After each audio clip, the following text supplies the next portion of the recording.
وذكر فإن الذكرى تنفع المؤمنين.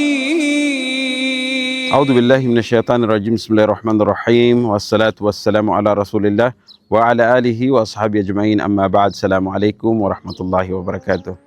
Mga alipin ng Allah subhanahu wa ta'ala, mga kapatid sa pananampalatayang Islam, inshallah sa maikling oras na ito, ang pagsasama-samahan natin ay patungkol sa isa sa mga tunay na dapat maging katangian ng isang mananampalatayang Muslim.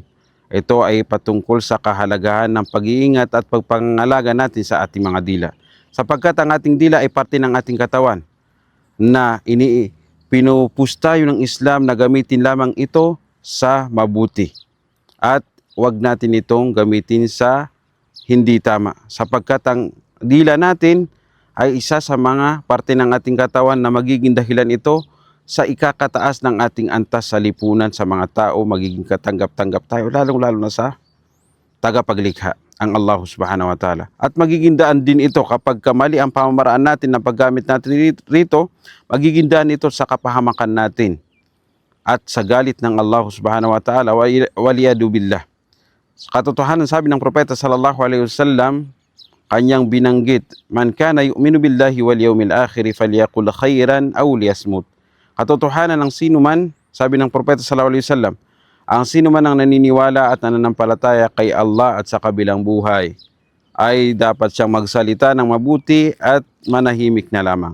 Ibig sabihin, bilang isang mananampalataya, tinuruan tayo ng Islam ng propeta sallallahu alaihi wasallam na siyang utos ng Allah rin, na kung saan magsalita lamang ng mabuti o di kaya ay manahimik na lamang kapag wala na tayong masasabing mabuti. Dahil ang pangangalaga ng ating dila ay tunay na ang dila natin kapag hindi natin napangalagaan, magiging daan ito sa kapahamakan natin. At kapag napangalagaan naman natin ito, is magiging daan ito sa ating kaligtasan kapag napangalagaan natin ito. Kaya ang dila ay daan o dahilan na ligtas natin at ikakapahamak natin. Ikakapahamak natin kapag sa maling paraan natin ito ginamit, lalong-lalo na sa karapatin ng Allah subhanahu wa ta'ala o sa mga dahilan na ikakagalit ng Allah subhanahu wa ta'ala. At ito naman ay magiging kapahamakan natin sa mga tao kapag kamali ang paggamit natin, magagalit sa atin ang mga tao kapag kamali. Kaya naman magiging dahilan din ito ang ating dila ng ating kaligtasan kapag sa tama natin ito nagamit at sa uso, lalo-lalo sa kaluguran ng Allah subhanahu wa ta'ala at sa karapatan din ng mga tao kapag mabuti ang sinasabi, ito ay magiging katanggap-tanggap ka sa kanila. Pero ang pinakamahalaga, maging katanggap-tanggap ka sa Allah subhanahu wa ta'ala. Ang pangalawa, ang pangangalaga ng dila, ito ay mapangangalaga ang kanya sa hindi mo pagkakamali, sapagkat ang pagpaparami ng paggamit ng dila o pananalita, ito ay magdadala sa iyo sa kamalian. Sabi nga nila, man kathura kalamuhu kathura galatu. Ang sino man ang parami niya ang kanyang pananalita, doon siya magkakaroon talaga ng pagkakamali. Kaya tipirin natin ito sa tama lamang na paggamit at manahimik na lamang sa panahon na hindi natin ito magagamit sa tama. Pangatlo, ito ay nangangahulugan lamang kapag napangalagaan natin ang ating dila, nangangahulugan ito na may malakas tayong pananampalataya. Sapagkat sabi ng propeta sallallahu alaihi wasallam, al-muslimu man salima al-muslimuna min yadihi wa lisani. Sa malapit nitong kahulugan, sabi ng propeta sallallahu alaihi wasallam, ang muslim ay sino man ang napangalagaan niyang kanyang sarili na hindi niya mapahamak ang kanyang kapatid na mga muslim mula sa kanyang dala ng kasamaan ng kanyang dila o di kaya dala ng kasamaan ng kanyang kamay. Kaya naman, ito ay nangangahulugan na may malakas tayong pananampalataya. Pang-apat, sabi ng propeta sallallahu alaihi wasallam, ang sino man ang makapag-garantiya sa akin ng bagay sa pagitan ng kanyang mga balbas o di kaya pagitan ng kanyang paa. Ibig sabihin ng ating dila, pagitan ng mga balbas, itong bigoti at itong balbas natin. Ibig sabihin itong bunganga natin, na doon yung dila na natin. Ang sino man ang makapag-garantiya, sabi ng propeta sallallahu alaihi wasallam, sa akin, dito sa dalawang ito, ay gagarantiyan ko din sa kanya ang paraiso. Kaya ang pangalaga ng dila ay daan papasok sa paraiso. Dahil ang dila, ito ang pinakadelikadong parte ng ating katawan, na kung saan natanong ang propeta sallallahu alaihi wasallam kung ano ba ang pinakamaraming dahilan kung ano ang kinakapasok ng tao sa impyerno. Ang sagot ng propeta sallallahu alaihi wasallam, al-fahmu wal farj.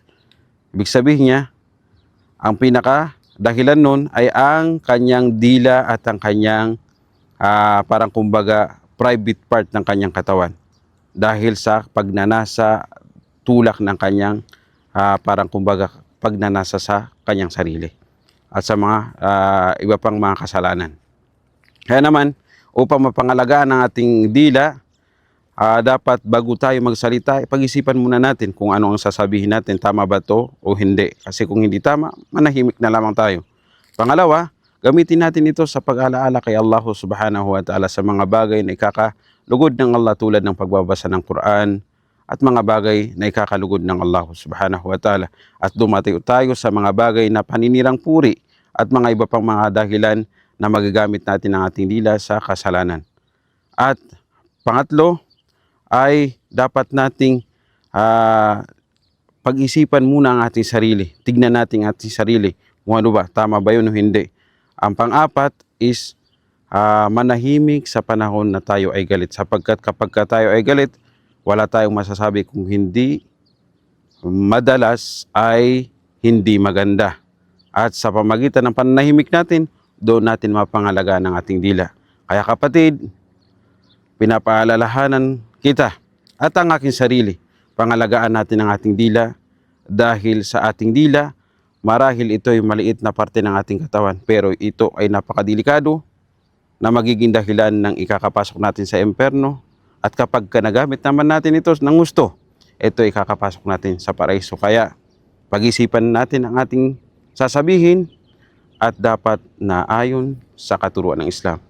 Kaya ganito kaganda ang Islam, tinuturuan tayo paano natin gamitin ang ating dila para sa ating sariling kaligtasan upang malugod sa atin ng Allah, maging katanggap-tanggap tayo sa Allah.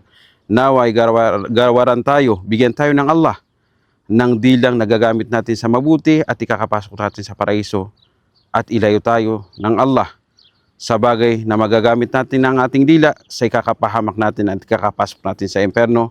Ang dito na lamang, wa sallallahu alayhi sayyidina Muhammad wa ala alihi wa ashabihi ajmain. Wassalamu alaikum warahmatullahi wabarakatuh.